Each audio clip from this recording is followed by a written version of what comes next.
looks good. Close this. Check these. This looks good. All right. Welcome, friends. So previously we've done some streams where you'll see me create a game from scratch. I will just make it up as I go along. But today, what I'm going to do instead, actually, I need my headphones for this. What I'm going to do today instead is redesign a game that I've made that exists already but was a bit shit. It wasn't good enough for me to believe that I should publish it. I didn't think it was strong enough for me to spend the effort in like shopping this product around.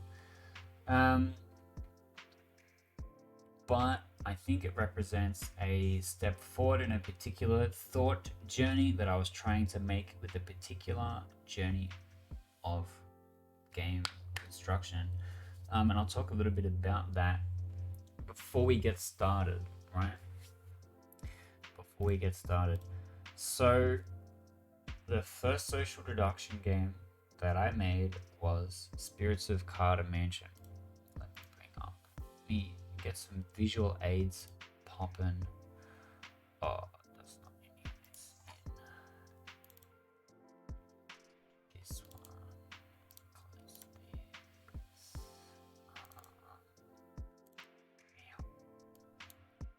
this. Alright, that's probably as fucking full screen as it's gonna get. Now, Spirits of Carter Mansion, right? Which you might recognize from the ad reel that we have. So, Spirits of Carter Mansion was the first social deduction game that I made, and it's very different from most other social deduction games that you will find in that you can change your alignment in such a way that everyone on one team wins, which means that the greater aspect of the gameplay is negotiation. The way that gameplay works is that you're pitching a choice to an arbitrator, and the arbitrator makes the final decision. So if there's 6 players, 5 people will pitch a choice to the arbitrator, and the arbitrator changes each round. And trying to think. Oh yeah, and there's no eyes open, eyes closed like a lot of social deduction games have. Like if you've played, I want to say, yeah, I think they do have it in Secret Hitler. Hitler doesn't know who the other bad guys are, but the bad guys know who Hitler is because everyone closes their eyes. Hitler gives a thumbs up, and everyone sees them. So that was what I was focused on changing, right? I was focused on changing the kind of landscape that we had for those kinds of games. And then after that, I made a game called The Calling, and the very, very first edition of The Calling had a mechanic in it where everyone is sitting at a table, right? And there's a day phase and night phase, which means there is eyes closed for this game. When your eyes are closed, you would receive a tap on the shoulder, do whatever your fucking night action was, and then you would tap the next person on the shoulder, and it would go around, right? So rather than having a moderator, the game would run sequentially from left to right, and everyone would perform their action. And one of the characters in it was the investigator, and the investigator's thing was that you could show your character to one person one time, and you would pat someone on the shoulder, and they'd look at you, and you'd be like, I don't have anything for you, or this is me, I'm the investigator, look at my card. And then like the way that the bad people killed people was by showing them that they were in fact the bad guy and stuff like that. And this game was cool, but I didn't like it enough to do what I wanted to do for the genre, right? And then that original prototype, which was called The Calling, split into 2 games, right? one game which is now Galactic Cartel. Galactic Cartel keeps the night phase style,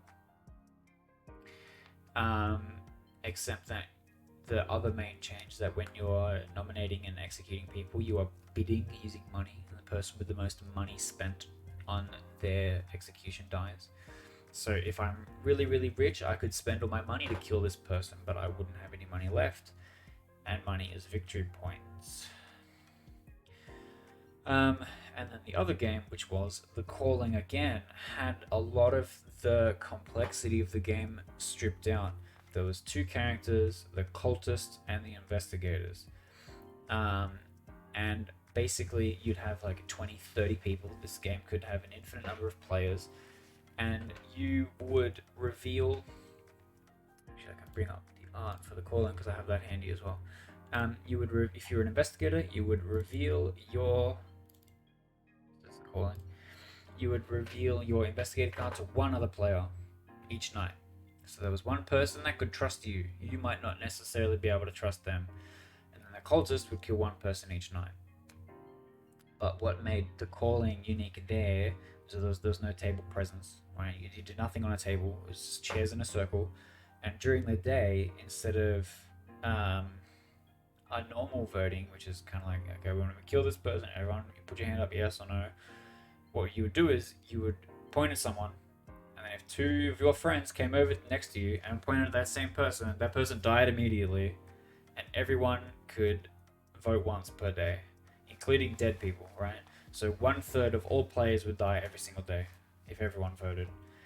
And it was insane. It was fucking chaotic as hell, right? And then so I ran a whole bunch of IRL games of The Calling, and it was chaos. Like every time, either it would flop and people wouldn't understand how you were supposed to process the information of the game, or it would blow up and it would be insane, and people are like really gaming it super hard and figuring out what's going on, and there's heaps and heaps of murder, and the evil team is really clever and they kill people right as they're figuring it out and all this kind of stuff, right? But the problem is there was this huge division where some games were just dog shit and some games were fantastic, and it was really difficult to have a middle ground. Because there just wasn't any, right?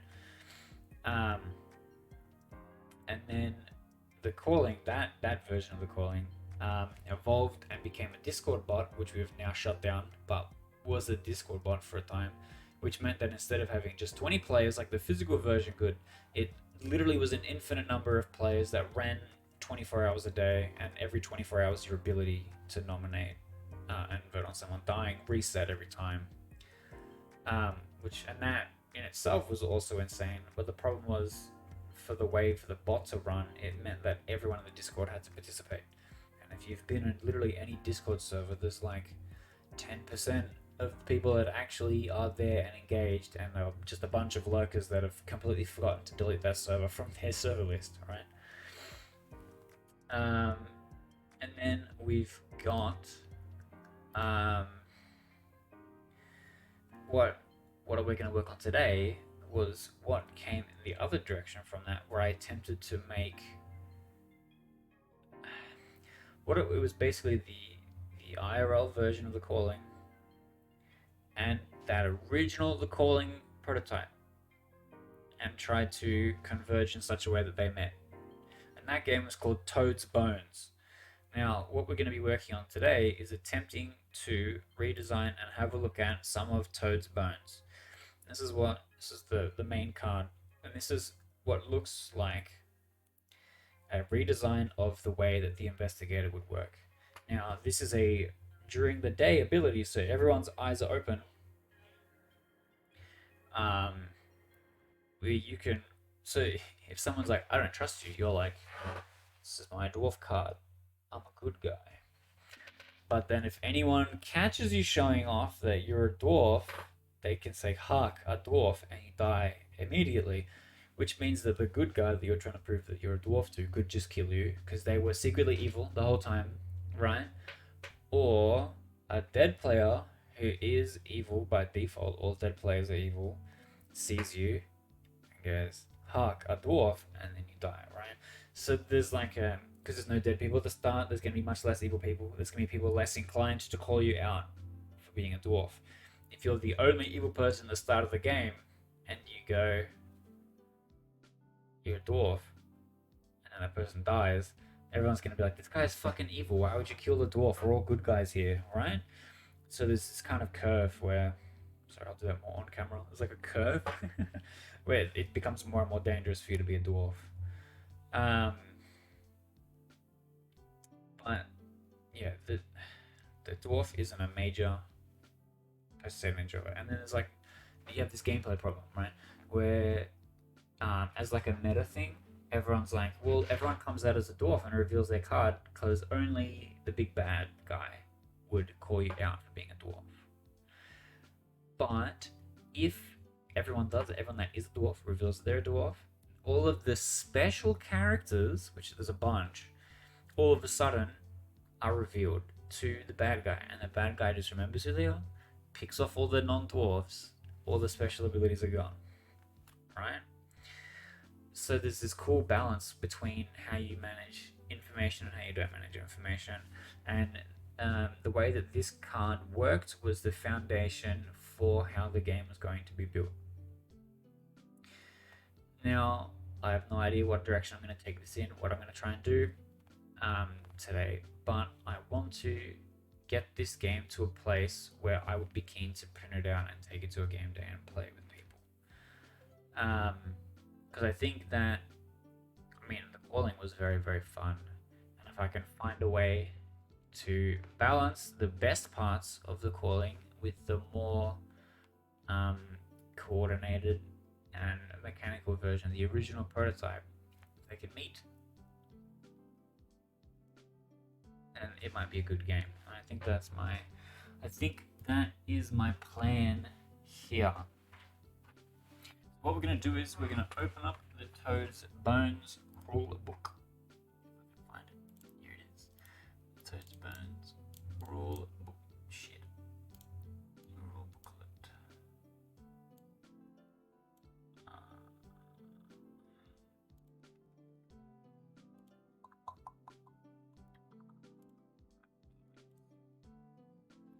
Bring this over here.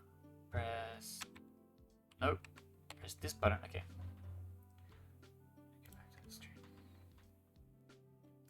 So this is the Toad's Bones rulebook. It is one page. We're going to zoom in a lot though. So basically what happened right before I made this game, I found a lot of really cool free art assets online. And so I designed, for some reason some of this is blurry and some of it's not, but whatever. I designed the cards and stuff using all the free templates and stuff that I have, the different art, and I put all the symbols on, and I explained what the, and I made a fucking logo for the game, all this kind of stuff. So I was excited about these new art assets that I had, and you could see from the dwarf card from before, that was kind of the same thing. Now, the top play count is based on the number of cards that you have. Then we have an introduction, which is a story thing, which honestly there was no fucking point. Then we have setup. So make sure that all cards are in the sleeve with the correct face forward. Now, the way that this game works is that there's a front side and a back side, right? For each card, and that was important. If you're a good player and you died, you became a skeleton, and the skeleton was a bad guy. The main killer started off slightly harmless, and then, depending on a particular action, would become more scary. That was kind of the idea. But the whole point is having a sleeve with a non-transparent back so that you can determine a front and a back, right? You can't see the back unless if you need to. Which I thought in itself was quite interesting. Now, and then you make sure that the deck size equals the number of players, and the incubator toad is the main core card. Then you would deal a card to every player. These cards represent your characters and show you what team you are on and what abilities you have. Now, yes, the art assets that I have are fantastic, but my fucking layout skills were dog shit in this. So that's probably something I'll want to fix. But anyway, so here's the anatomy of the card. So this is the back side of a card. On the front of a card, you would have this number symbol, and that would tell you how many copies of that particular thing there could be. For example, when we were looking at the dwarf before, there could be a maximum of 10 dwarfs in a big game. We have the name of the card at the top. If there's a red border, that means you are evil. If there is a green border, that means you are good. Then we have the character ability text. Then we have the icon to indicate the reverse face of a card. So, for example, this kind of skull and crossbones thing is if you're a dwarf and you have died, the skull icon, you would turn your card over and it would become a skeleton. And then the sword icon means that if this player dies during the day, good wins. So this sword icon indicates that you are the villain, basically. You're the demon, you're the werewolf, you're the fucking bad guy that kills people. Alright, and we have a 2-phase game. Day phase, night phase. During the day, players discuss the information they have, and then players must choose a player to die. This is done by forming camps. To start a camp, a player simply names another player and tries to convince other players to join their camp.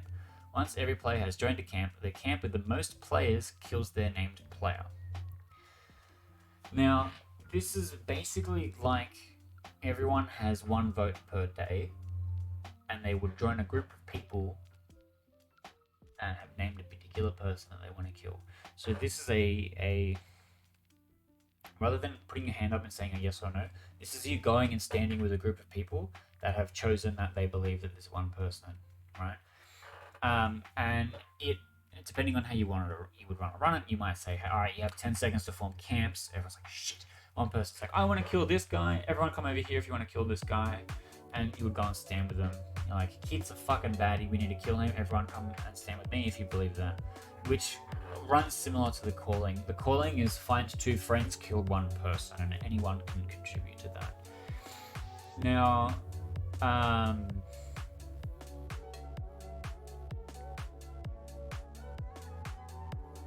yeah, in this, there was only ever 1 kill per day.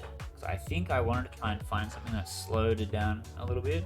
Where, for example, in Blood on the Clock Tower, every single player can nominate once and be nominated once. Which means that in a 10-player game, there could potentially be 10 nominations, which every single person has an opportunity to say a for and against, and every single person gets an opportunity to vote for, and it can take fucking forever. The calling is just like, alright, I want to kill that guy. You want to kill it? Yep, okay. Okay, yeah, he's dead. And that guy comes and joins the evil team. I go, yo, this is the fucking bad guy. And they're like, sick. And they're like, hey, I want to, and it just cascades onwards. They're constantly trying to kill people the whole time. The whole dream, like, 2 good players during the day are like, yo, what's up? I learned that this guy was good. And it's like, bam, dead. Instantly. You know, it's the fastest possible version of nominations and executions. This one is everyone gets to vote once. Alright, everyone go and find the fucking camp that you care about who dies, you know. And that might end up being a 2-person camp if no one can decide. That might be a 3-person camp or whatever.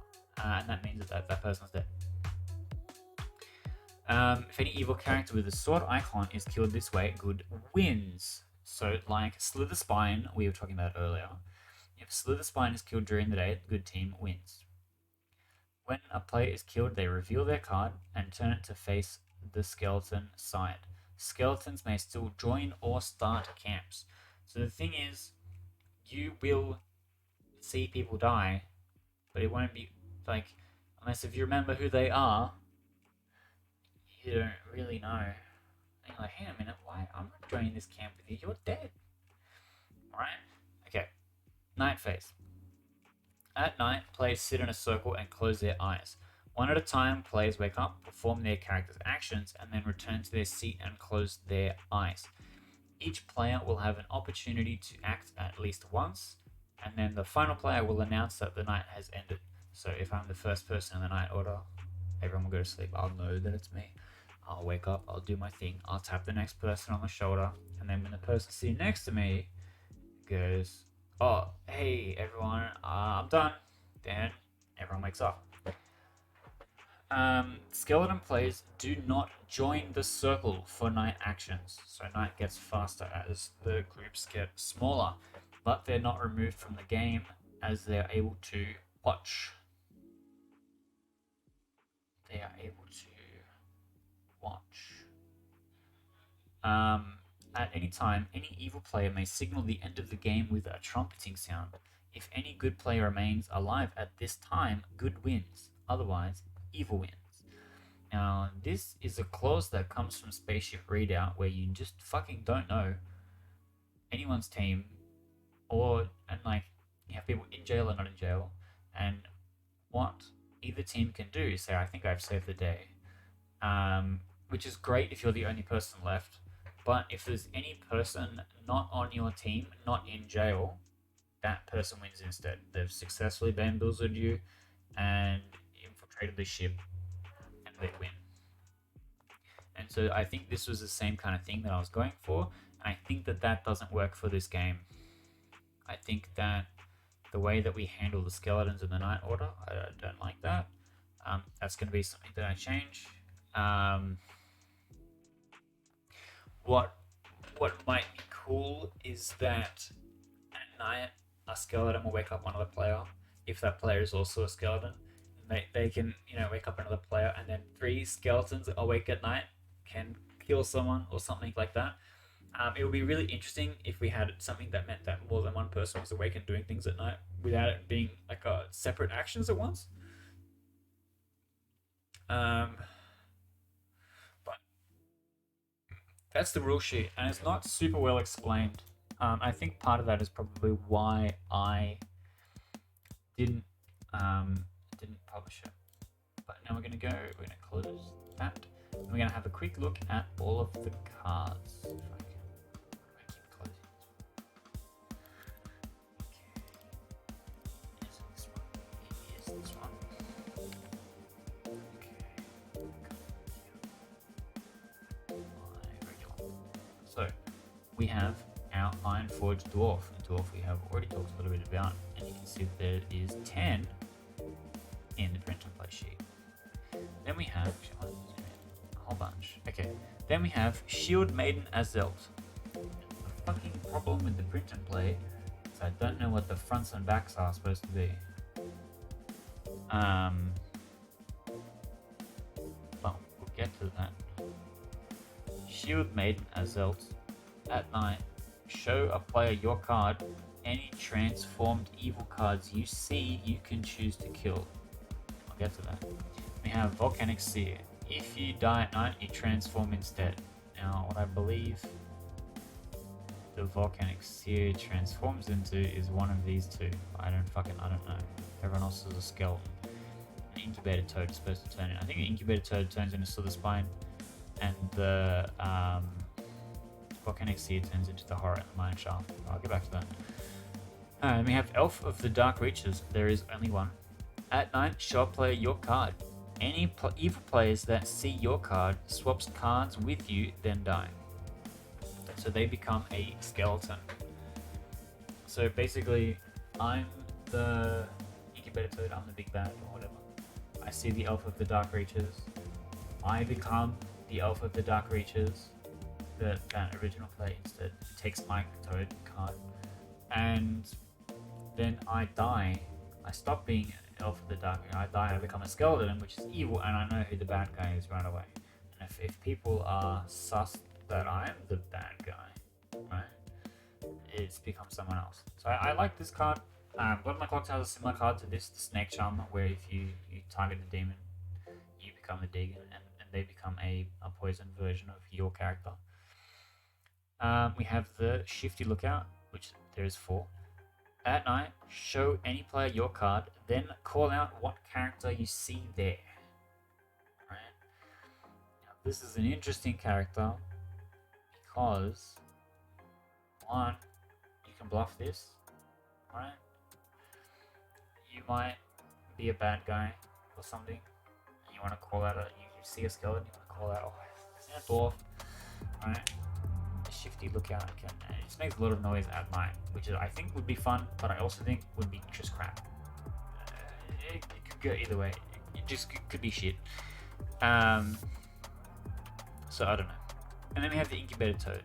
Now, basically, if the incubator toad finds Shield Maiden Azel, they transform. So normally the toad kills one player every night. If they find the Shield Maiden Azel, right? So there's a it's my action. I'm picking someone. I'm showing them my card, right? Because if Azel sees me after I've transformed, which they can't because I transform when I see them, but she kills the pocket next to you if they transform.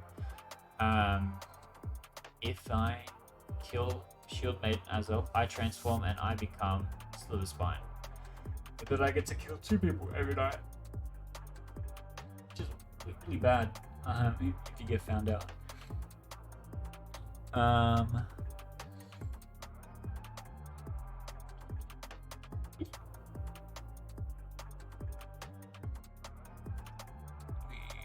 I've kind of gone over these already. So Shambling Skeleton wakes up because I don't do it. That makes any sense. But the difference of what the Shambling Skeleton says on the card and what it does in the rulebook is slightly different. Like it should say like you are removed from night actions or something. You don't show up in a circle. We don't like you. Please leave. You know. So that might be something that I redesign as well. So I'm going to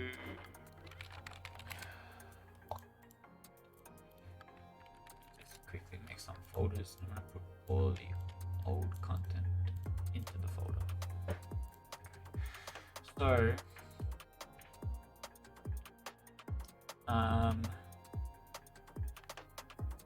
well, I guess we start from the start, right? Because I think my song volume is slightly too loud.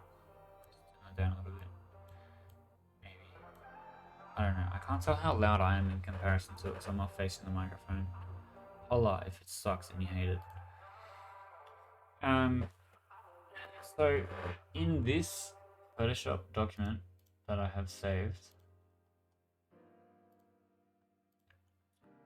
a lot of stuff going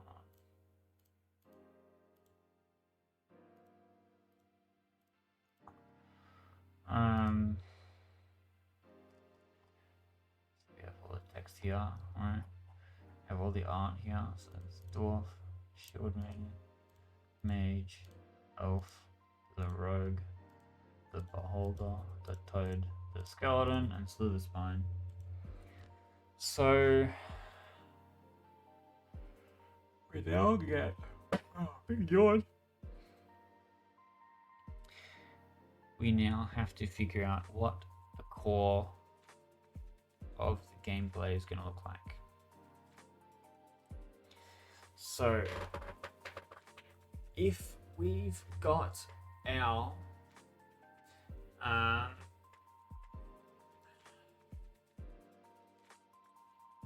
there's 3 main parts of the game. Part 1, night phase. Night phase is where players activate their character abilities and do things individually.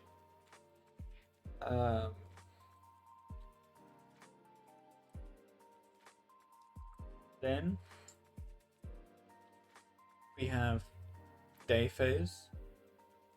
For example, we just like trading information, talk about the game. And then we have camps. And then after camps, it kind of ends. And I think camps is fine. Means that we get your 1 kill per day, right? We stick to the camps plan. And what we change is how the information works in the game. I'm fine with camps. I want to rework how skeletons work in the game. Really yawn. I do actually kind of like how the dwarf works, but I might change how many there are in the deck. I might make it so that there's less dwarves. I might make it so that there's less dwarves.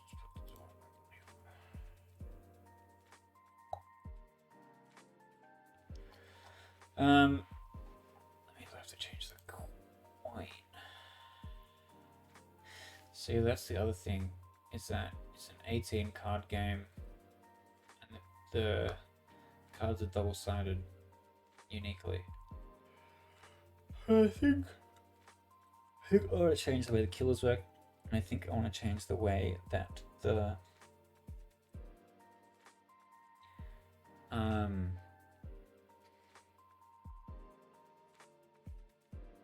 having an idea.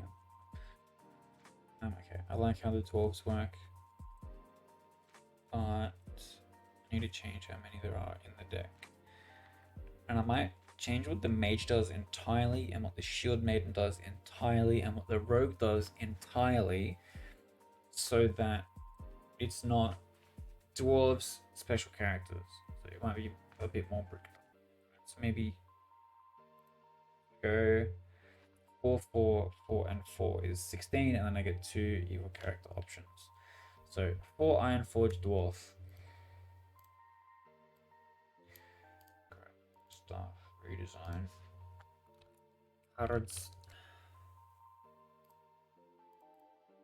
Excuse me, I'm trying to open the key. Fuck, okay. 1. Yes. I have to fucking navigate every time. 2. Yes. So what I do is I save each one individually.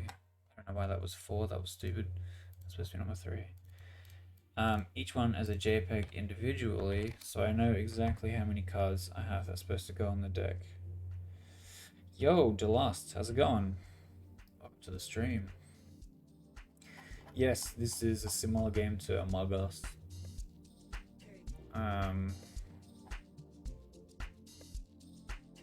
If there's something about Among Us I can take to put in here.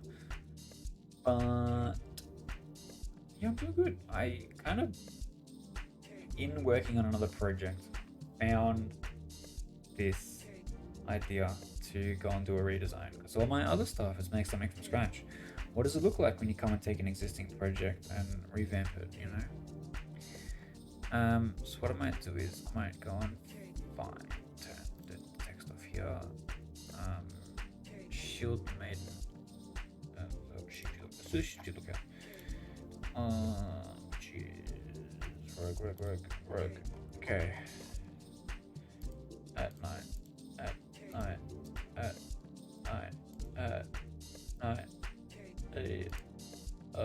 Yeah, okay. This is from a royalty-free art pack.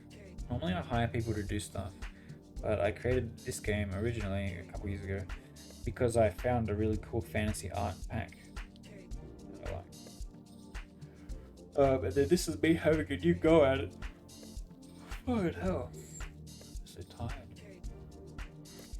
tired. Okay, so way back when I would play werewolf. It was one time, okay, I didn't form a habit, and there was one particular character that they had, which was the archer, and at night you could put your hand up, and the admins running the game would come in and wake you up, and you would pick someone, and you'd be like, I'm gonna fire an arrow at that person, and if that person was a werewolf, they would die. I think that is really cool.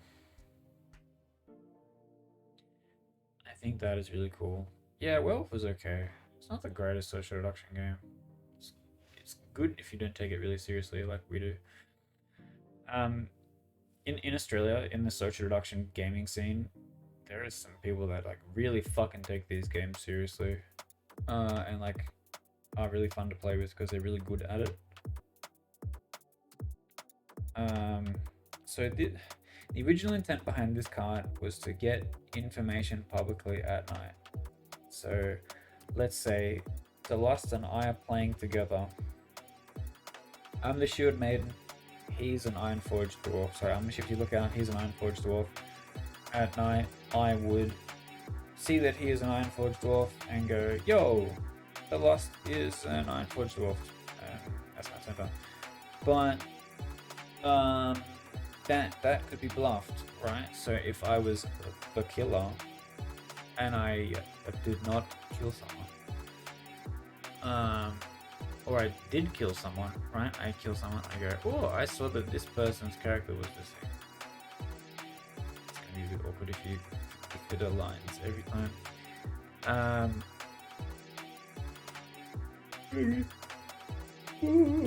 Maybe something different. I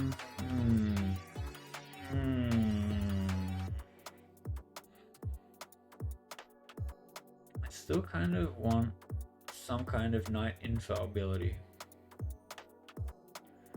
Still kind of.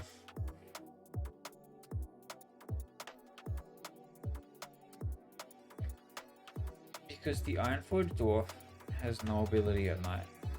They wake up, they do nothing.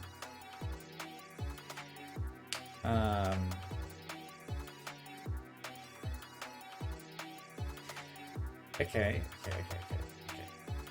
How we fix this card? At night, show any player your card. Announce.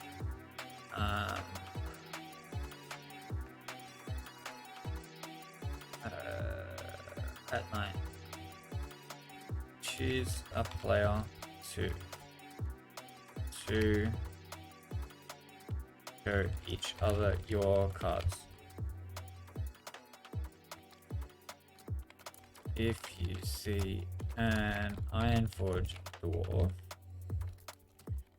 announce it out loud. So now, instead, what it does now, so if I'm the big bad guy and I'm pretending to be a shifty lookout, at night, I will sometimes announce somebody as an Ironforged Dwarf. And if they're like, what? You didn't see my card? And I go, wow, way to make me look evil. Putting shade on me. This guy's sus. Let's kill him. Or I don't, and someone goes, what character? You go, oh, I'm Shifty Lookout. Like, why haven't you announced anything? You're like, I just haven't fucking seen an Ironforged Dwarf yet. You know, oh, I picked this guy and they were a skeleton at the time, or whatever. Because the other thing in this game, because it runs clockwise, if the very first player is a killer and acts, and the very last person is an information person and selects the person that is dead, they will get information on them being dead. Because, you know, shit happens. But I like this. So we're going to save 4 copies of this card. I think this is a good start. This is 5. And I had an idea before about the skeletons actually doing stuff at night. 6. So I'm going to add that as well. We're going to make the skeletons do stuff. So when you are dead, you have a night action. And you can still camp. Join people to murder and stuff like that. So this is our first 8 cards. Okay. We're then going to have another set of 4. We're going to have the mage. Now the mage was called Organic Seer. Cool. I'm going to change that name. It's going to be some kind of shapeshifter thing, some kind of shimmer skin mage. Sounds kind of cool. This font is too fucking big. Okay, shimmer skin mage. I need to at night choose play. Oh, I'm stupid.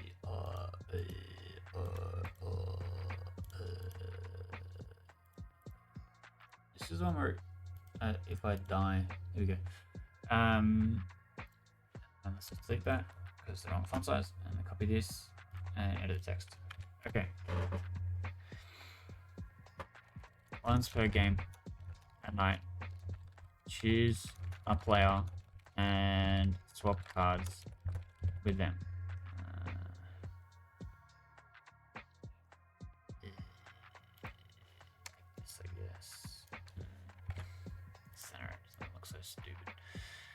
Once per game at night, choose a player and swap cards with them. They then gain this ability also. and there's 4 of them. So you can be like, oh, I was a thing and then the Shimmer skin maged me, or, you know what I mean? And this is one that you would probably like, I don't know, put it last. There's something that muddies the information, but is an interesting way to learn how to trust people.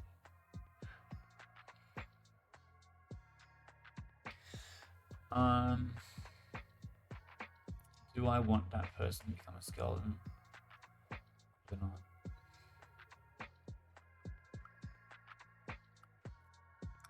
Probably not. I think this is fine how it is, and then in testing we'll see if it becomes dog shit or not.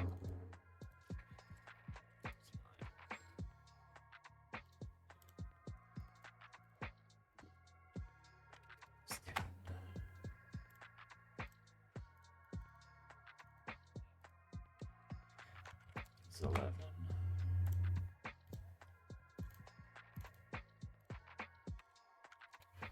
Is 12. Good stuff. So we have our first 12 characters. We need to get our last 4, which is the Shield Maiden or the Elf. The Shield Maiden is more interesting.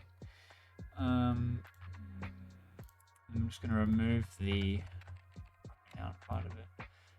It's just going to be Shield Maiden. Now, what the shit does a Shield Maiden do?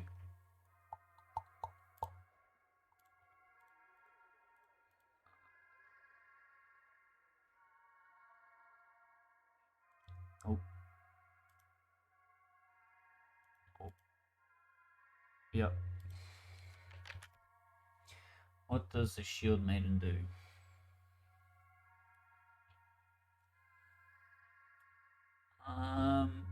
Do I want a protector effect? No, we want people to die every day.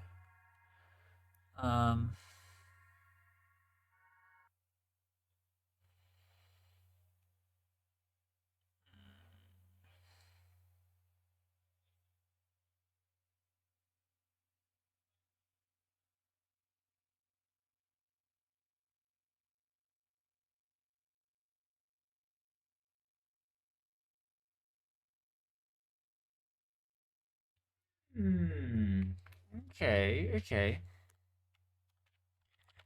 At night, choose a player that acts after you in the circle. And reveal this card. On their action, they may wake you to accompany them on their night actions.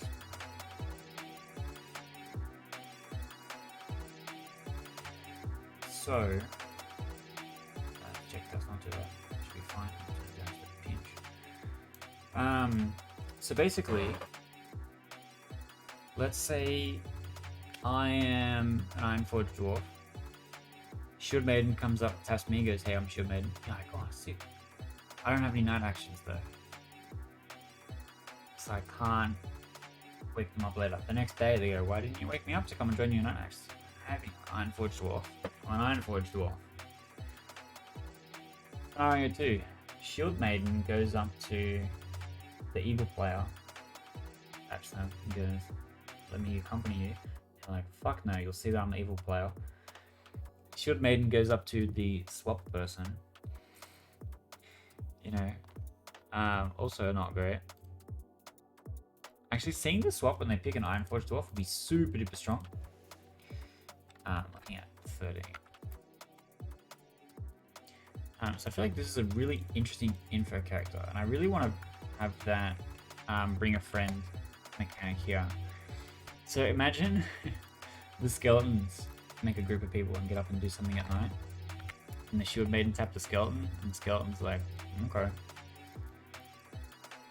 I think that's all. I missed one. Did I miss 15? No. So we've got the Shifty Lookout. At night, choose a player to show each other your cards. If you see an Ironforged Dwarf, announce it out loud. So the Shield Maiden picks the Lookout. The Lookout picks an Ironforged Dwarf. And you now have a huge circle of trust between these players. Very, very cool. But then you have the Shimmer Skin Mage that can come and fuck everything up. And then now we are about to design the 2 evil players. So these 16 cards that we've done so far, 4 different cards of 4 each, are going to have a backside, which is the skeleton. And we're going to do the skeleton now. The skeleton doesn't have another indicator. Shimmer skeleton. This is the backside. You become evil. You are not a Shield Maiden. You are a skeleton. At night, do nothing. Okay.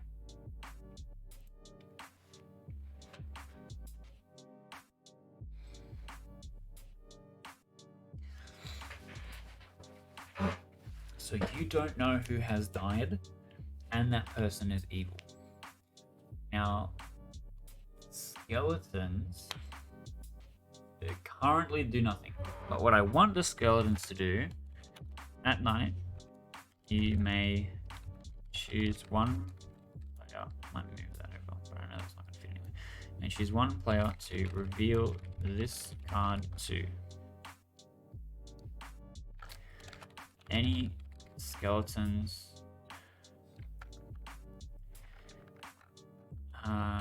A skeleton player who sees this card may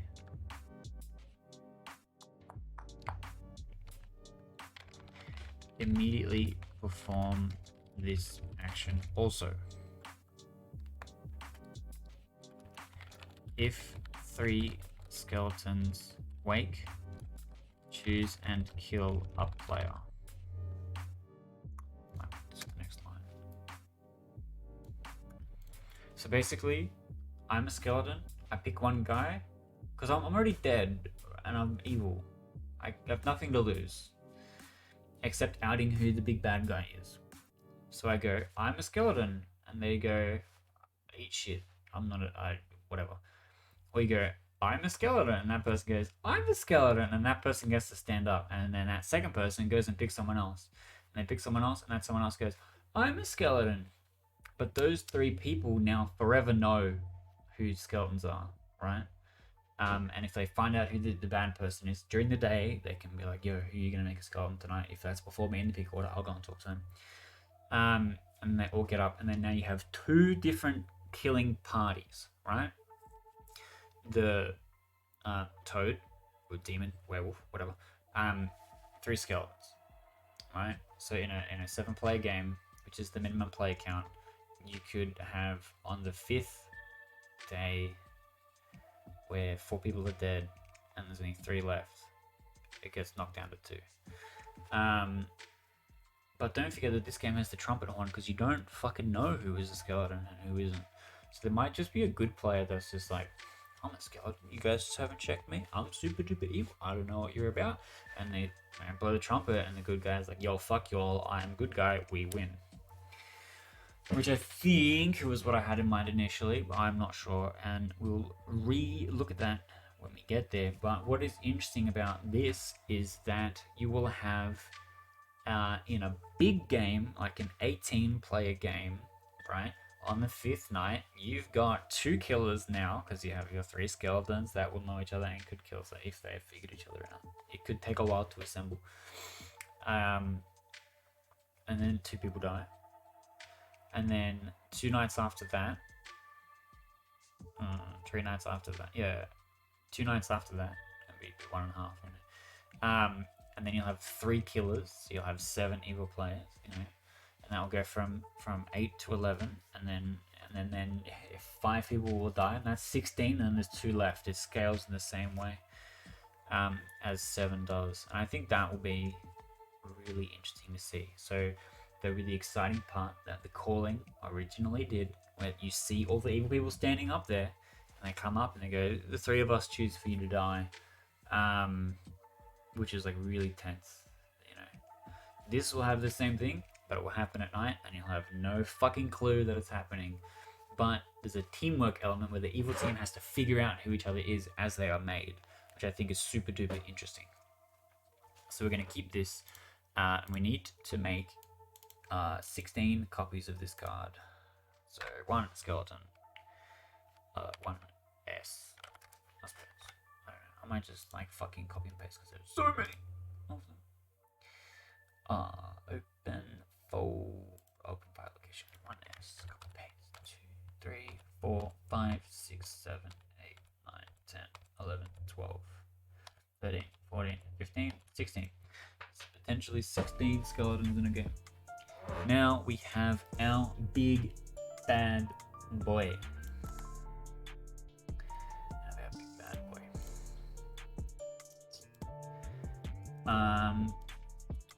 Which is the toad.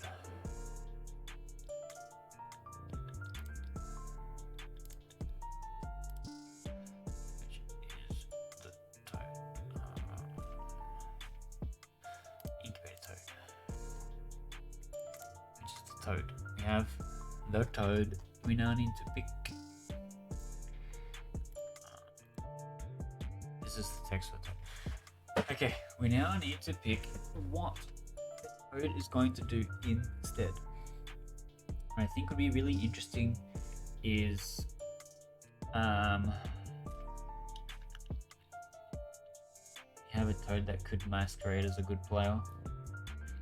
Wait, you can choose to be an Ironforged dwarf, but it means that you can't kill at night, which would like really work if you had skeletons. And then also a version. So we're gonna have two night killers here. We have a version where you would have something where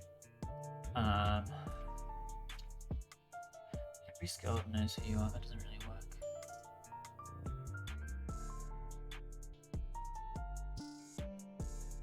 It's all the players when they die turn into the thing, and then the evil killers upon triggering something get an extra effect.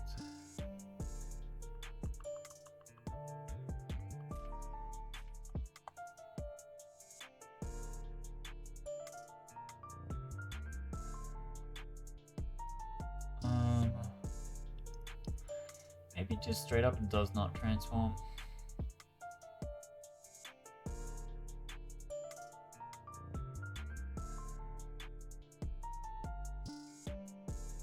You like design an actual card back for it or something. Or it's just like the same front and back, so it doesn't matter.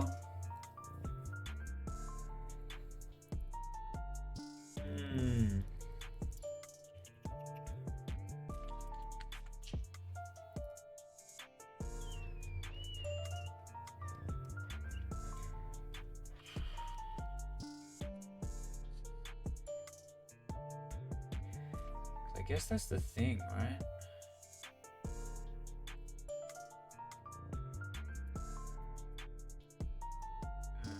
I do like the idea of having one that can pretend to be a dwarf. I might get rid of the toad and we can actually just be split the spine, because that sounds like something that might actually secretly be a dwarf.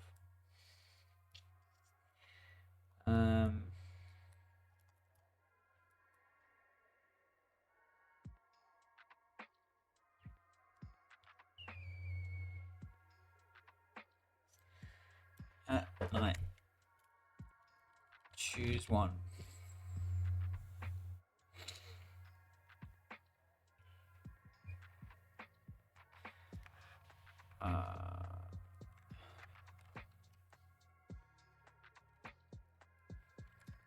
Transform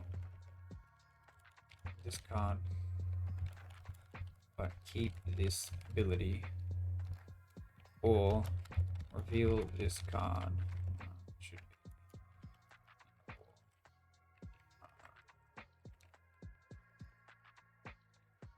be to another player. There you go.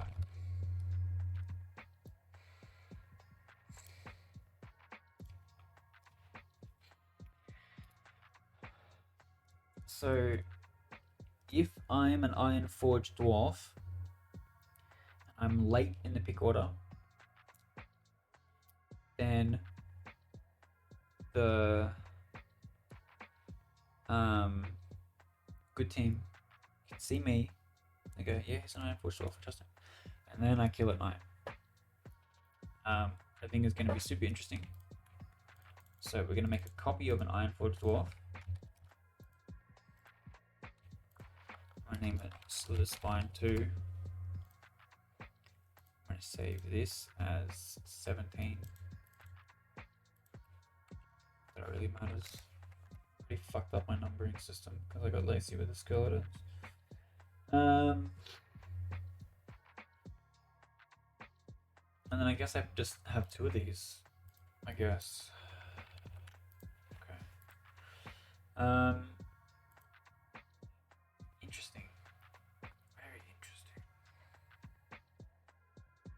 I already really like where this is. And it looks pretty sexy too.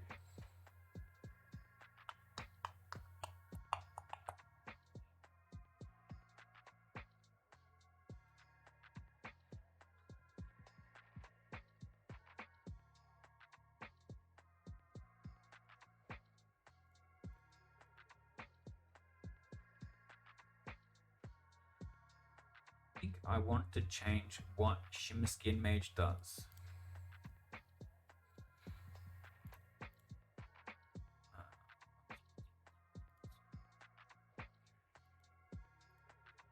Shimmer Skin Mage. There's 4 of them. It's not the killer. It is a green card. It is the mage. Once per game at night, choose a player and swap cards with them.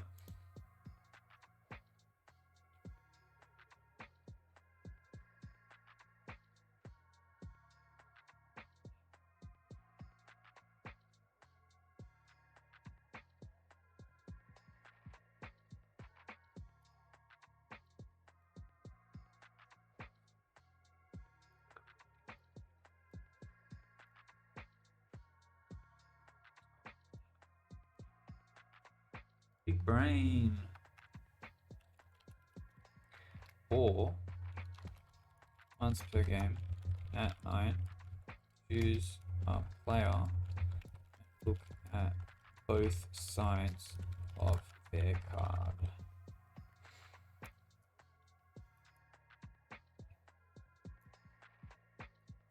So you either play to be the best good guy, or you play to be an evil guy. I think that is going to be much more interesting than what I had.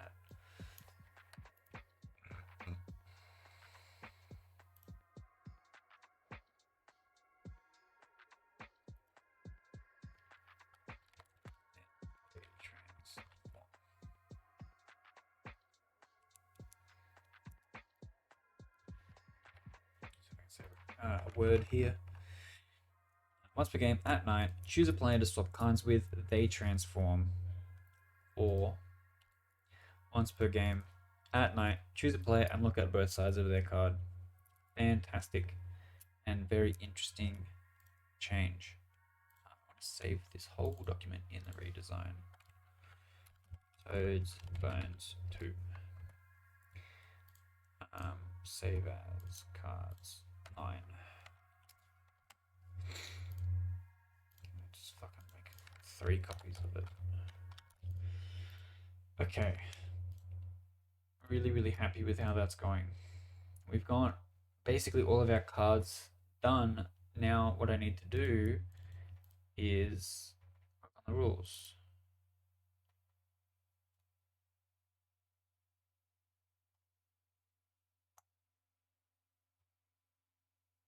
Oh. I'm gonna have to do it from scratch. I didn't save. Oh, I did. That's fine. I'm missing a font apparently. Anyway, zoom in, and okay. What is the font? that's missing. Caslon Antique, but I have that font. Oh fuck. Bizarre.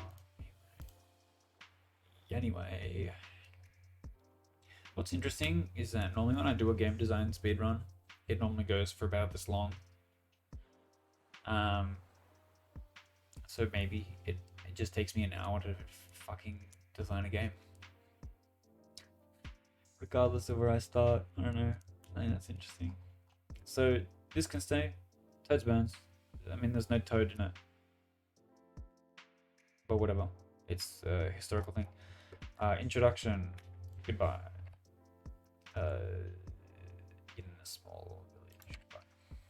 Set up. And make sure you're being bumped up. And then team you are on. What abilities you have? So the setup. Make sure that all cards are in the sleeve with the correct face forward.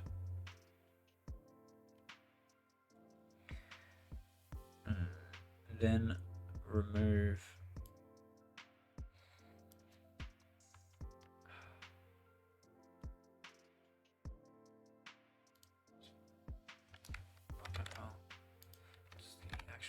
Antique.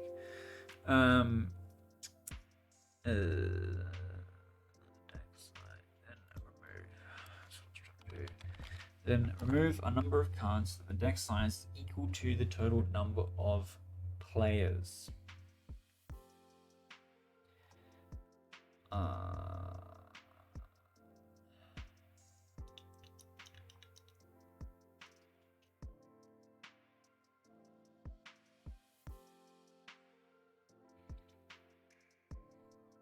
think a random number is fine.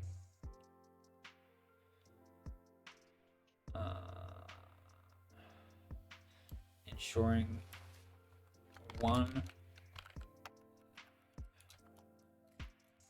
slither spine per 9 players.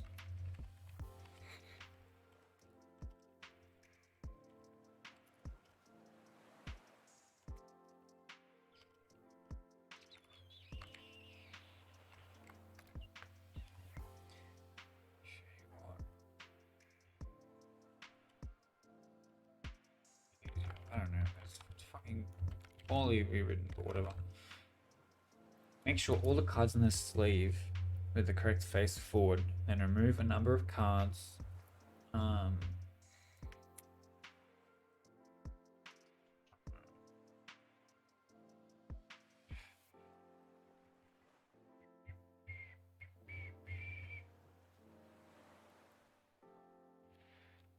Random from the deck. I know this fucking isn't great either, but whatever, dude.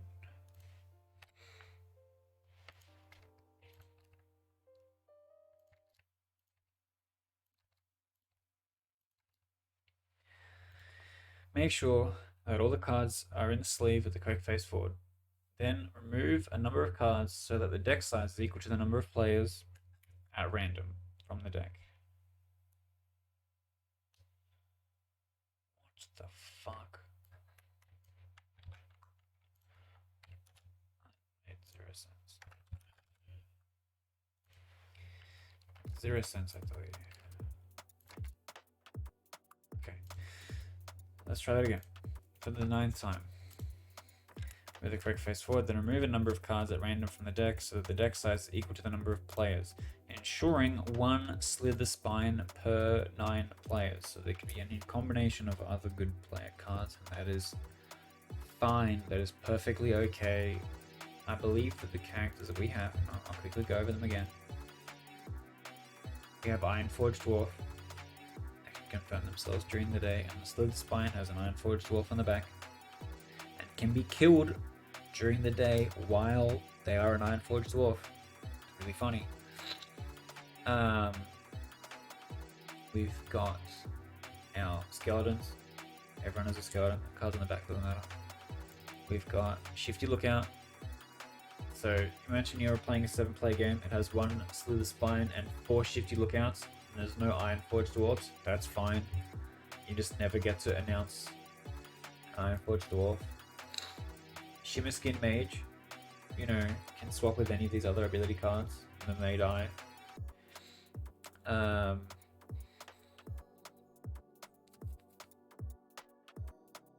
Or you look at the both sides of one card. Still great info character, right? All of the good player characters, the four different ones, are fantastic info characters on their own right. And like the Shield Maiden is like, if I pick a good player and the good player gets up and does something at night, which is like the Shifty Lookout and the Shimmer Skin go and do stuff at night. And that's also great information. You're building a trust circle, right? And I think there's a few different strategies of what you could do to Slit the Spine. But the game will start with the night phase. The game will start with the night phase so that Slit the Spine has an opportunity to become a dwarf, should they choose to. So that's our setup. Now I've got our fucking card diagram. This has not changed. Okay. And then we go. Each player at the end of a day phase, each player sits wherever they like in the seating order, so that each player may take their night actions in a clockwise order.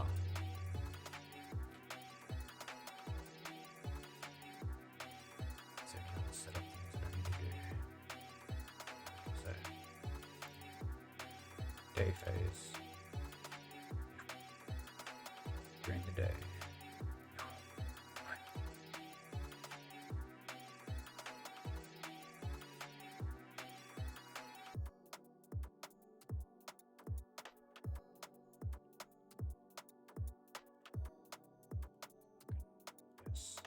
Get Kazlan again. I don't know why it thinks I don't have its font. But anyway, I'm just going to turn off this so I can read this. Okay, during the day, players discuss the information they have. This is fine. And then I think camp should be a whole separate thing, but that's fine. Information they have. Players must choose a player to die. This is done by forming camps. To start a camp, a player simply names another player and tries to convince other players to join their camp. Once every player has joined a camp, I don't like that. After 15 seconds has passed,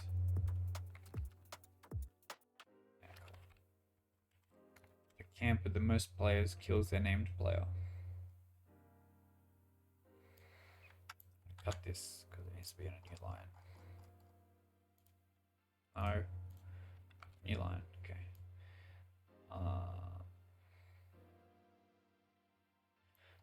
Two is, this is fine. I'm going to move the card diagram to the end. Okay. Grab the if any evil character, I'm going to put that all the way up here. If any evil character with a sword icon is killed, this way good wins. A player is killed during the day.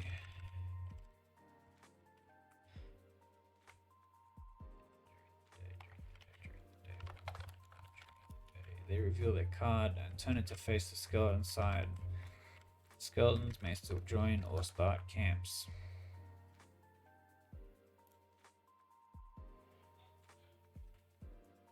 It was revealed just this once, I guess.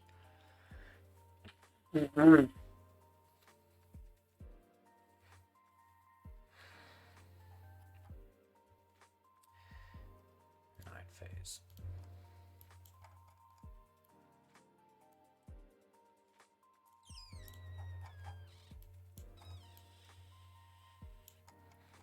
Okay. Let's fix this font also. Cats. At night, players sit in a circle and close their eyes. Can I move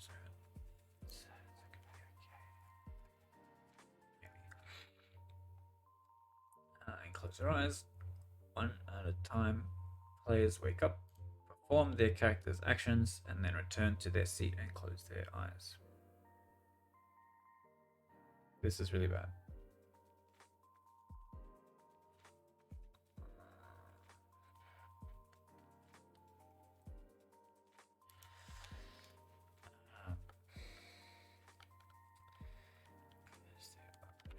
Starting with the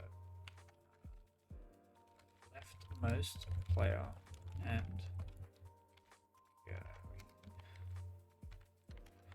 going clockwise.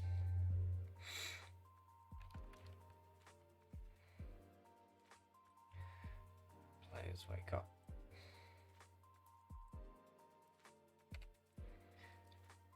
Their character's actions.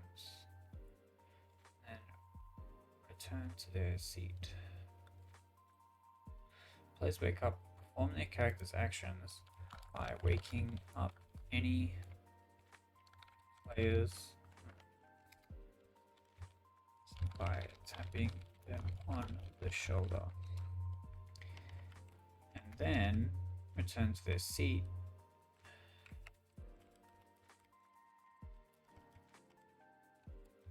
and wake up their neighbor and close their eyes.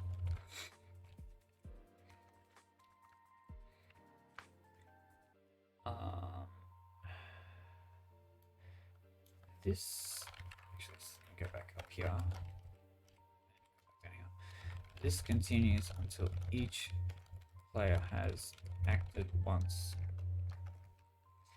And the final player will announce that the night has ended. Skeleton players, this is where things change.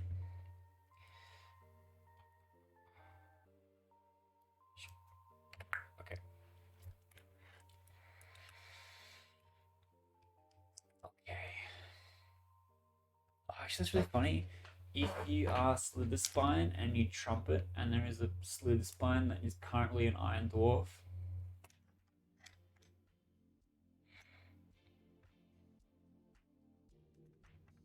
seems bad.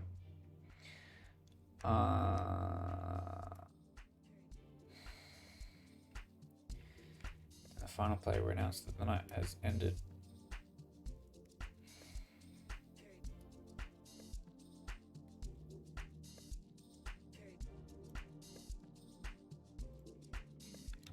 Any players killed become skeletons and evil.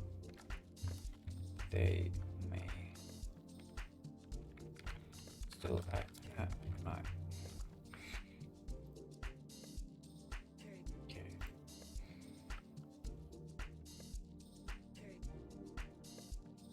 Just gonna be wrong, but that's okay. Winning the game. 24.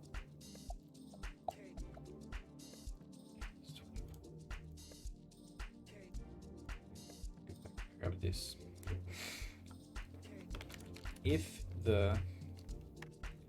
If a Slither Spine is killed during the day, or an Iron Forge dwarf that has Slither Spine on the reverse side is killed during the day,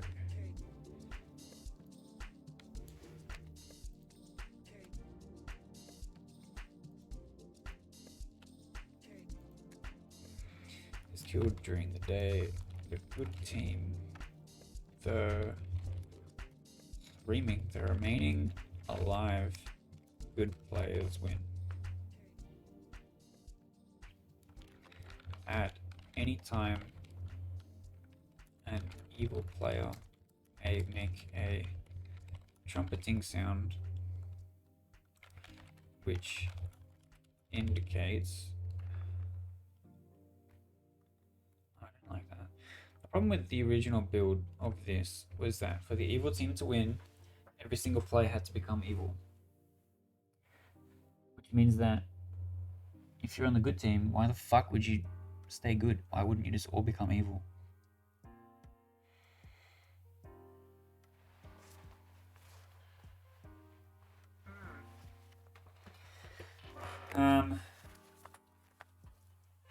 Interesting.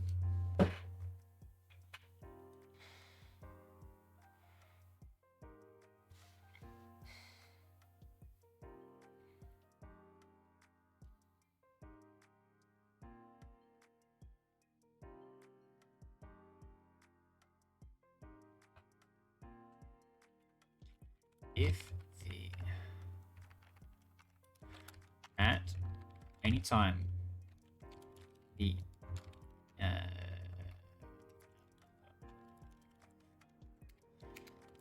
evil team may make a trumpeting sound and the game ends, and all players reveal their character cards, and if the number of skeletons outnumber the good players, evil wins.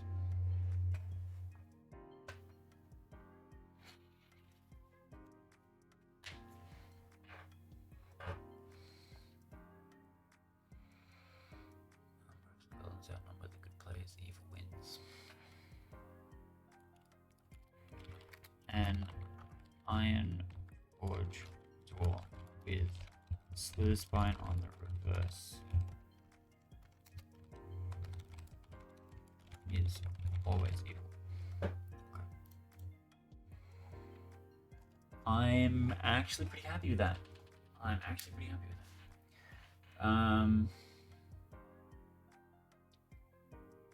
So it follows the same line that the calling does. You start off with one evil player, and the good team has different ways of gathering information. And the way that the good team is gathering information in this version is actually quite interesting, because originally you would only ever have one person awake at a time, and now you have a bunch of people. So the skeleton goes and wakes up another skeleton, and then the two people go and tap somebody else, right? And during the day, when people are like, I heard a bunch of you get up, you must be skeletons, and you're like, no, it's the shield maiden. You know what I mean? And there's like believable bluffs. Like you're trying to prove to people that you're not dead, right? Because you only know who's dead, or the good team only knows who's dead, the people that have died from camps. Which I think is super interesting. And then the skeleton that died at night is going to know who the good player that was killed from a camp during the day. They go and make that person up, and then they try and go and pick someone, that that's the spine could have picked, right? To get their third person, and then it's gone. And so you'd have quick games. There'd be 4 days at maximum, I think, with a 7-player game, assuming that the skeletons make good choices. But I think like the info is also very strong. And that's the thing, if the spine is a dwarf, they don't get the kill, so it would be harder to find, but the kills at night are slower, giving the time. And like you could just choose to kill all iron dwarfs, which is fine. Maybe the second one should be not a dwarf and should be... That's probably a good balanced choice. Let's come back to the cards. Instead of it being a dwarf, it's a lookout. That would make more sense than the shield maiden.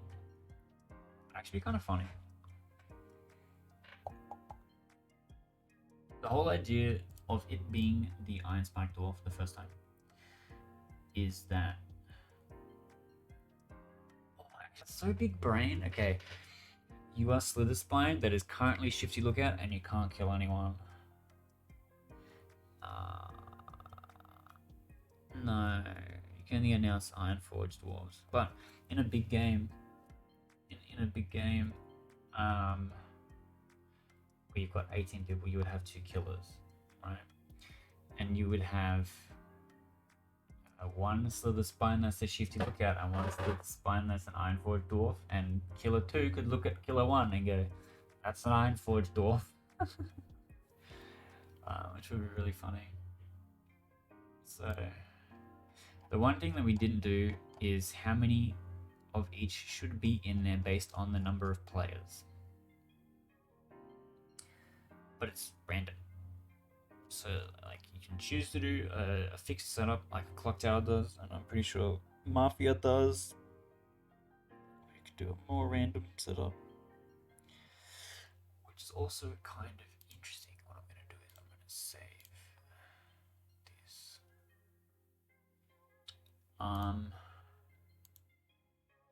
Okay. I'm actually, like, super happy. It says I'm playing League still. What do you mean? Alright. Just opened Microsoft Edge. What do you mean? It says I'm playing League. Oh, on it says I'm logged in. Yeah, it's because Riot Games doesn't always log out properly or something. I don't know. I'm not on there. I have it closed on my computer. That's super weird. I thought you meant my stream category was League. This is kind of done. This is kind of finished. What I'm gonna do is I'm gonna make a GameCrafter version of this. I'll put it up there. I don't know that anyone's gonna want to buy it, but I'm gonna be like doing it to buy a version for myself. And I think that will be kind of interesting. I'm really keen to try this out and play it. Knowing me, it will be impossible to get more than 4 people together in a room to actually play this game, but it would be cool to try. Playing the coin is really fun. It will be really interesting to run this game for it. So pretty keen on how that's gonna go. But that's it for today. That's today's, redesigning an old board game stream with Keith. So if you're watching this now, back on YouTube, hit that follow button, hit that like button, drop that sub, because I'm going to be trying to be doing a lot more tutorial focused board game content in the future. And I need to be hearing that you guys are liking it, because I require positive feedback.